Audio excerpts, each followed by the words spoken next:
Hello and welcome to this conversation we are having with Dr. Anand Ranganathan. He is a professor at the Center for Molecular Medicine at Jawaharlal Nehru University, Delhi, and a prolific author and a scientist of repute.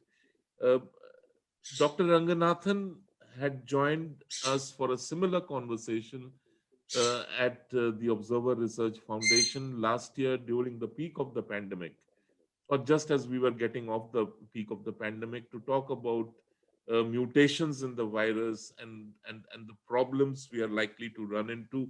Unfortunately, those predictions came true, and India is in the grips of a very severe, very terrifying second wave of COVID-19. The latest counts show that more than 300,000 people are getting freshly infected every day. Almost 2,000 people are dying of the disease every day. And there is a general sense of panic. Uh, the only antidote that that now becomes very obvious is the vaccine, that people need to vaccinate themselves. The government needs to arrange for a massive vaccine rollout so that the largest number of people are vaccinated in the shortest possible time. Uh, Anand, recently the the ICMR released a data set which shows that the Covishield vaccine and the Covaxin, they have had great effect in protecting individuals from being sort of being infected by the virus. And even if they are picking up the virus, it's only a very mild passing infection. Even there, the numbers are a very, very minute fraction. Almost it can be, they can be ignored. So I would like you to comment on uh, how successful has been the idea of using a vaccine as the best possible shield against this virus. Yeah, Dada. No, it's been fantastic. I think going by the ICMR results, which were that out of 11 crore Indians who were vaccinated either with Covishield or Covaxin, only 21,345, I think. So 21,000 people contracted COVID again. So they call it the breakthrough infection after getting, so which is incredible. Uh, as a percentage, it is 0.02%. So they are working spectacular. And I think that should be the fastest way of getting or combating or getting rid of this particular COVID strain. The other thing is, if I can talk about the double strain, because many were worried about whether the new Indian double mutant strain, these vaccines would be effective against it. 2 days ago, Covaxin came up with the data that yes, indeed, Covaxin is as effective against the Indian double mutant as it is against the original SARS virus. And just a few hours ago, Dr. Rakesh Mishra, if I'm not mistaken, from Center for Cellular and Molecular Biology in Hyderabad.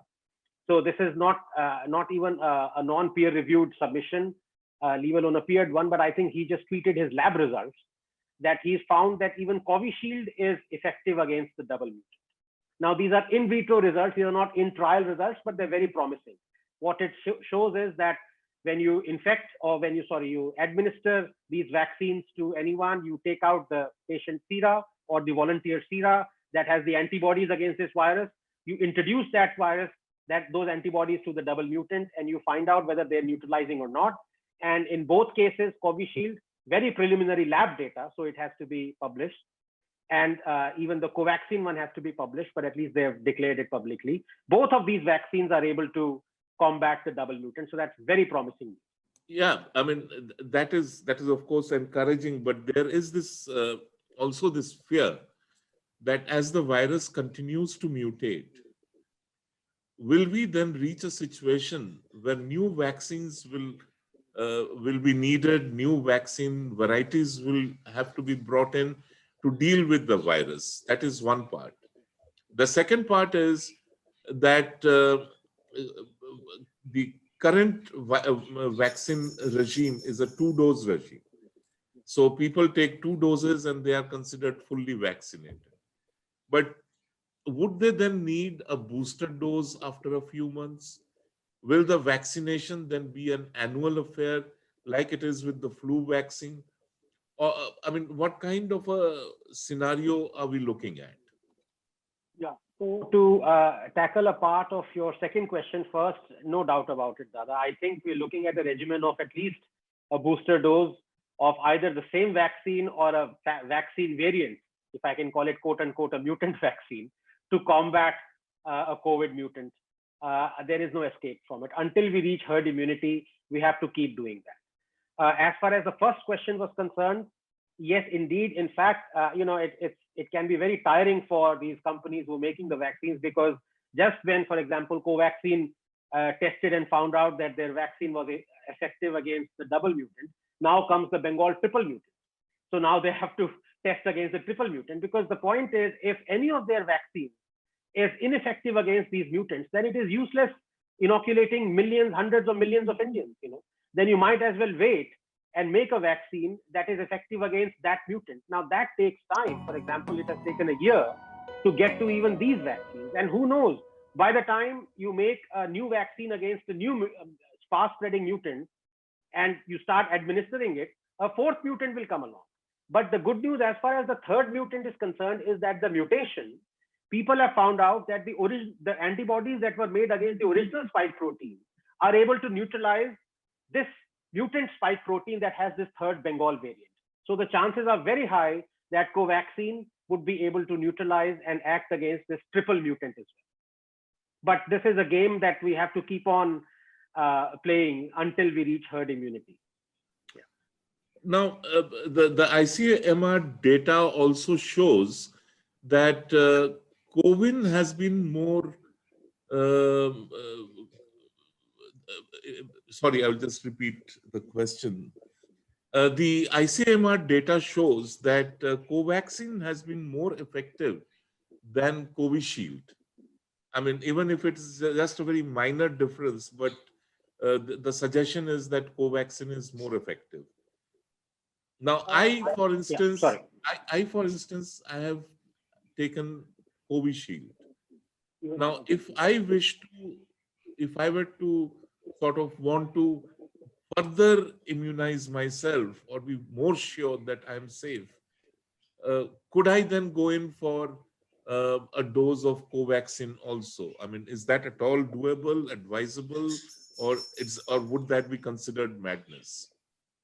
No, that's a very sensible question. And my scientific understanding says that yes, one can mix and match. In fact, as we speak in United Kingdom, they are doing exactly this trial, whether you can have a mix and match vaccination. And the results would be out in a couple of weeks. So I think we should wait till the scientific results are out. But it makes total sense. And the reason for that is that I don't think looking at the ICMR data, you can say one way or the other which vaccine is more successful. As far as the efficacy is concerned, both are approximately the same. I can't remember the final results of the Covishield.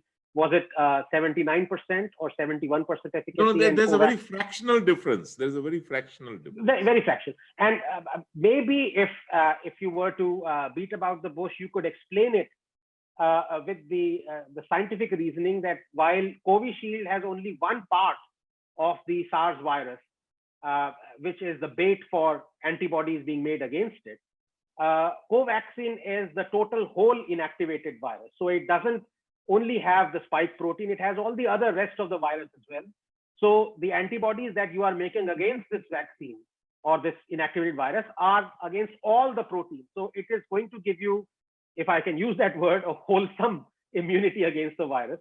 Whereas Covishield and Pfizer and Moderna are going to give you, immunity, or your antibodies will be made against only the spike protein. Having said that, the efficacy of Moderna and Pfizer is much higher than that of Covaxin, which is 81%. They are 90 to 95%. So I think above 80, above 75%, it's pretty good. All the vaccines. And this whole thing about cutoffs, Yeah. it started with 60 plus, then it became 45 and comorbidity plus, then 45 plus. Now government, of course, has decided that from 1st of May, a vaccination will be open to all above the age of 18. Now, there is some amount of uh, some people have been asking that why is it 18 and above? Why not 16 and above? Why not 15 and above?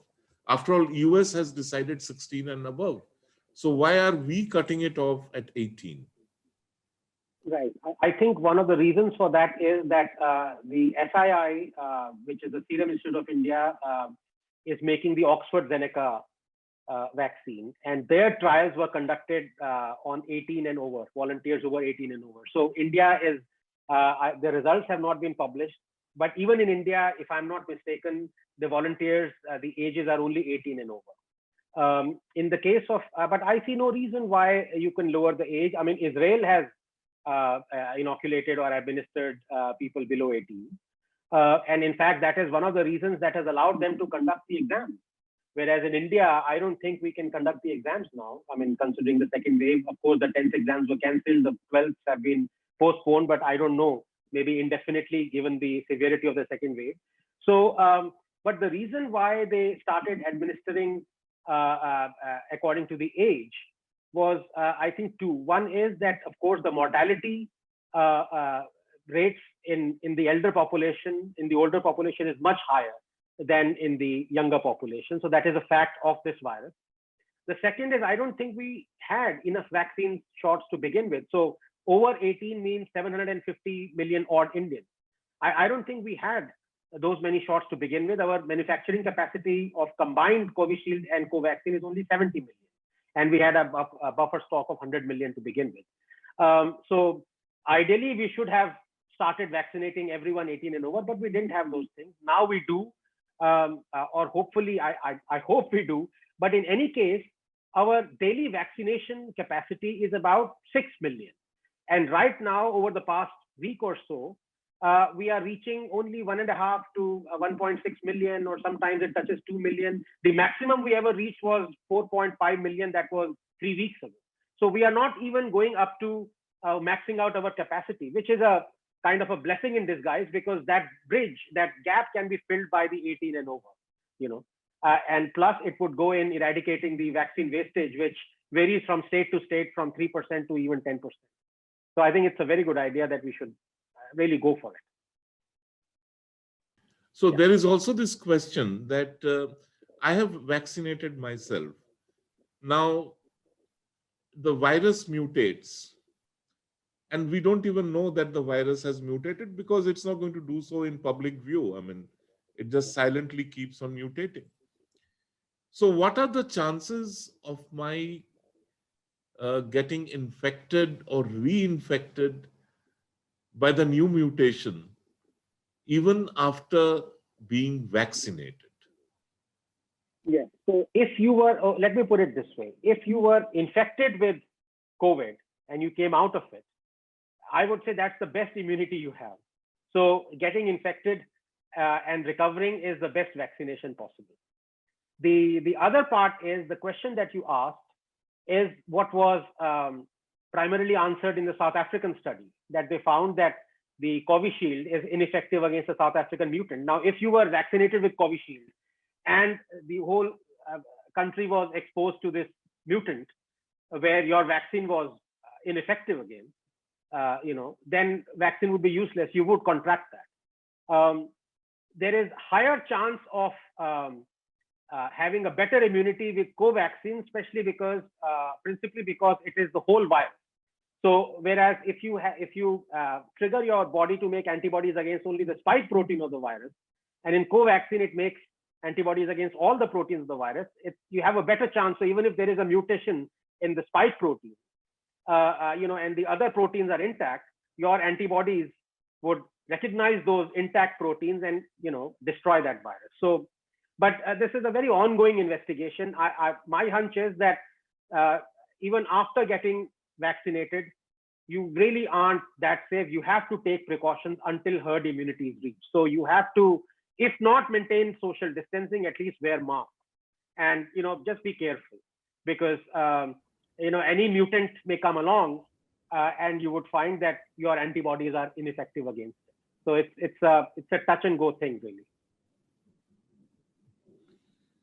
Now, you made this point that although we sort of have the capacity to do 6 million a day, but the highest we have reached is 4.5 million. And then we have tapered off to roughly 2 million a day. Is it also because there is a certain degree of vaccine hesitancy, that the no-vaxers are trying to win this game? And somehow the government, those who support the vaccination program, they are unable to convince more and more people that, look, the vaccine is in your interest, and so you should go get yourself vaccinated. Linked to that is this whole thing. If you just look at Twitter, for instance, today, it is full of rubbish. People who have absolutely no clue as to how a vaccine works, what is a vaccine, what is immunity, what is herd immunity, but they have a view on it. So there is a lot of disinformation. Recently, somebody did an analysis of 50,000 tweets. There is organized disinformation campaign with the help of bots and paid people by a vaccine pharma company against another vaccine produced by another pharma company. I mean, what do we do in a situation like this? How do we begin to control the narrative? No, it's difficult, but it is not insurmountable for three reasons. One, I think, although we don't have very concrete data on vaccine hesitancy, and this is, I'm talking of decades. I mean, there have been riots in places where workers have gone, to inoculate populations. We know that, for JEV vaccination, even for polio vaccination. So, people are reticent to get themselves vaccinated, hesitant. And the fact is that they think that it's going to give impotency, and so many legislators have said that. So, leave alone population. So that exists.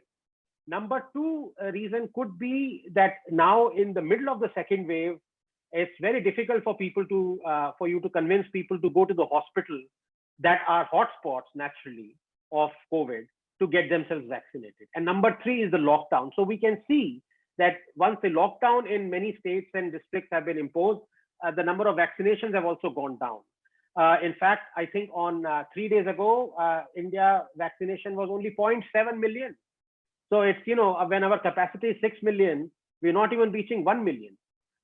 So that's why I'm just hoping that I think this would increase once the second wave ebbs, because naturally people are worried, going to hospitals to get themselves vaccinated, over and above the vaccine hesitancy that may have. But the figures of ICMR, Dada, would go a hell of a long way in overcoming that vaccine hesitancy. I mean, when you find that out of 11 crore people vaccinated, only 21,000 got COVID, that's the best evidence you can give to anyone to get themselves vaccinated. And the disinformation part of it, the organized disinformation. Yeah, I don't know how to, I mean, Twitter, we know Twitter is a place Twitter I just mentioned, but it could be anything. I mean, social media, yeah. It could be even the mainstream media.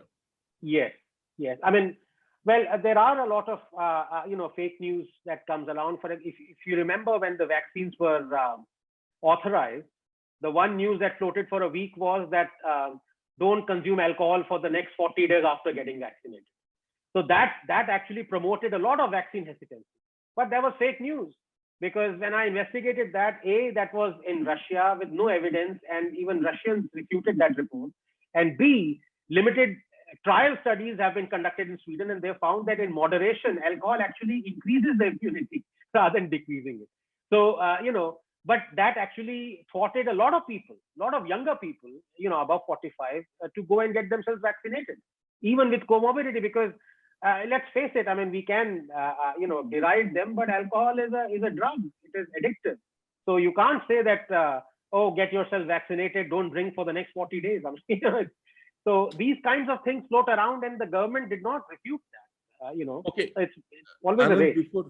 before we wind up, Yeah. Very quickly, what are the 3 key lessons to be learned from the second wave? Yeah, I think the first is that the vaccination has to be racing ahead, speeding ahead. And you can say we are a bit unlucky, although I don't say that, but that the second wave caught us when we have only vaccinated around 10 to 12% of our population. Had it come 3 months later, or had our vaccinations been approved 3 months earlier, we possibly could have seen much less death and devastation. Number 2 is to have a proper scientific evaluation and to go by common logic and sense.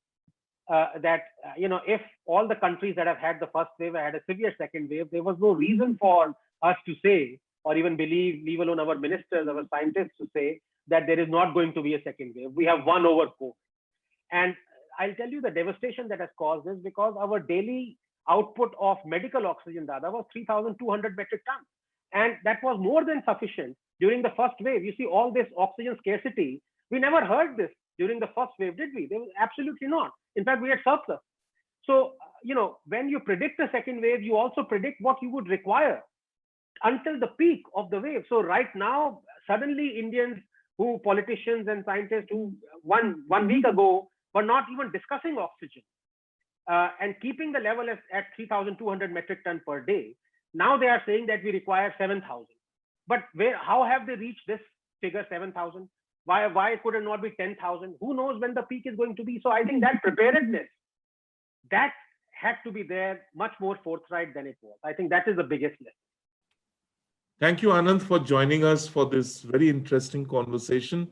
It's always a delight talking to you on science, on scientific issues, and it gives us great clarity, or at least it gives me greater clarity. And if you heard a bird screaming and screeching in the background while we were talking, that's my parrot reminding you that whether A, please get vaccinated, B, Absolutely. even if you get vaccinated, remember to wear a mask. And even if you are wearing a mask, to maintain a certain amount of distance if you are outside your house. And 3, to constantly sanitize your hands so that the virus, at least to the extent possible, is kept away from infecting you. Thank you once again for joining us, and thank you, Anand. Thanks very much, sir. A pleasure. Thank you.